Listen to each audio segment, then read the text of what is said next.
Man, that was a directorial masterclass by Adoor Gopalakrishnan.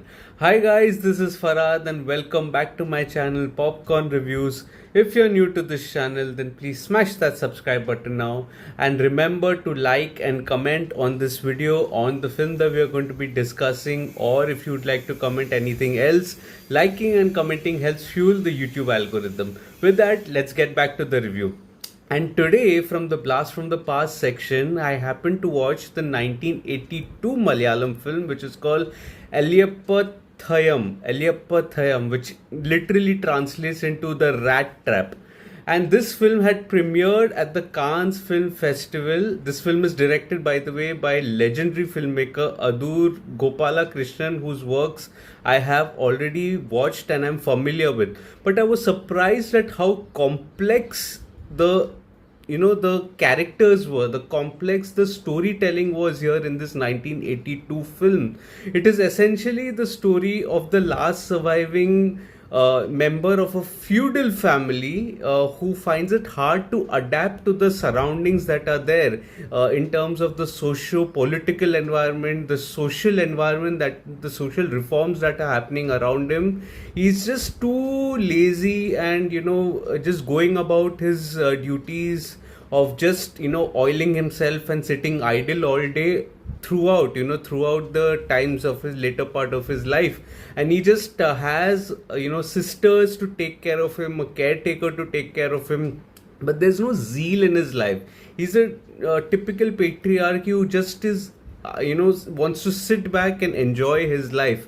And hence the title here is also a bit of a metaphor here. The rat trap that is there, it signifies a person here, or a rat in this case, who is tied by the shackles of his own attitude and own mentality, in which he cannot adapt to the situations that are there. And that is the fundamental crux of the film, if you see.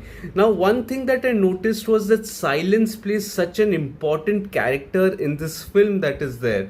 It's used very well, and it's almost told in a almost from the gaze of the protagonist, who's just too relaxed and doesn't have that adrenaline rush also in him, to stand up for what something is wrong around him, even if it means that his house gets robbed, or his sister is eloped, or his other middle sister is not well. He just is very casual about life in general, which is essentially the byproduct of his mentality that is there, what everything he is served in a silver plate. Now, at the same time, I liked how director Adoor Gopalakrishnan left so many clues in the form of frames that are there. Firstly, in a scene, you see an aeroplane pass through, and the character of the youngest sister that is there, she sees the aeroplane pass, while the middle sister that is there, she cannot see. She's trying to spot the aeroplane and saying, where is it? This aeroplane is essentially a transformation that happens around the people, which the youngest sister, who is a part of the current generation, can definitely reflect on. But the elder sister, the elder to her, the middle sister, cannot spot it. Another point that I came across on Wikipedia and I found it very interesting was the attire of the clothes that the three sisters were wearing. The elder sister used to wear green, a lot of green, which stood for intelligence and stood for an opinion about herself. She could eventually say that the family matters that were there, she was having a huge stake in that, which is why the protagonist was served a notice from her towards the end.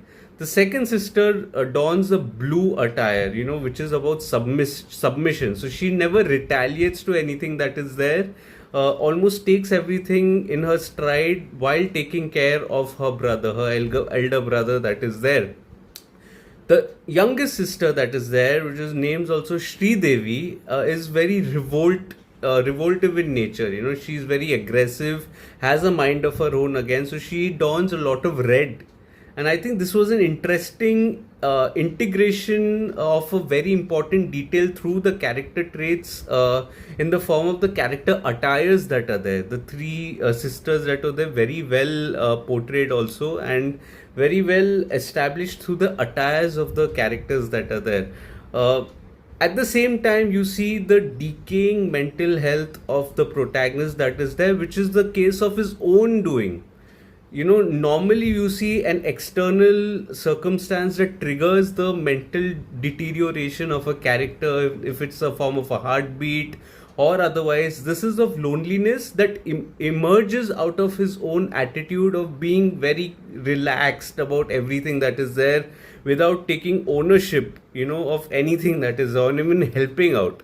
And I think that was the adaptive nature that led to that sterling final act that is there, which almost seemed like an hallucination out of his mental state that he found himself in, that was absolutely decaying. So when a rat had been caught, they used to throw it in the well, and that is what happens with him also. He's thrown into that pond or a water body, whatever that was at the end, only to emerge out. And I think that himself was reflective of and compared to the rat that is there, hence the title of the film, The Rat Trap.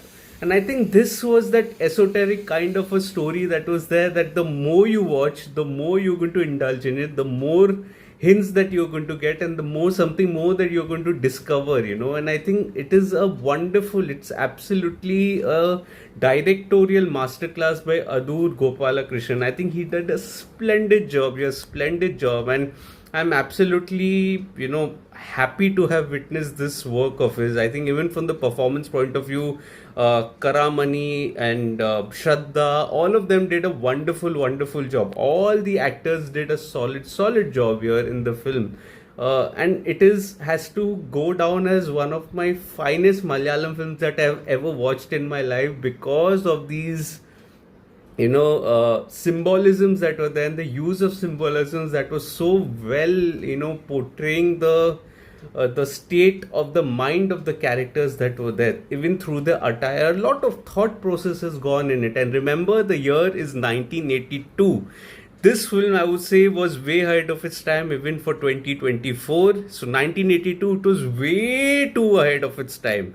And it's absolutely a pleasure to watch this film, analyze it, think about it. I think that makes a lot of difference. And thank you so much for this recommendation that is there. Elippathayam, I think, was one hell of a ride for me, and highly recommended from my end. So if you're liking this video, please smash that like button, comment on what was your experience of watching Elippathayam. What memories do you have of it? What was the kind of situation back in the state there that coaxed, like the last feudal family that was there? On those lines also, I would like to know from the cultural point of view. I don't know whether that's relevant today, though, that part of it, but I'm sure that, at that point it would have been relevant for sure. So let me know all of it. Also, like, dislike the video, whatever you feel is deemed fit for this video. Also, what more you can do is share this video with your friends and family. Ask them to subscribe to the channel. Let's grow this Digi family together. Also, visit my site Popcorn Reviews with a double S, and on my social media handles Facebook, Instagram, Twitter, Letterboxd. You can follow me there all along. I do not write about everything. I do not make a video on everything that I watch, but I do write a lot, and you can read the reviews on your language. There's a translate into option that is there on my site, so do make use of that. You can read the reviews in Malayalam as well on my site. The whole review, which is written originally in English, will be converted into Malayalam, and I hope that works, the translation button that is there for you. And so for that, all the links are in the description box. To visit that as well. I'll see you again soon with another video. Till then, take care of yourselves, and thank you so much for your love and support. Cheers.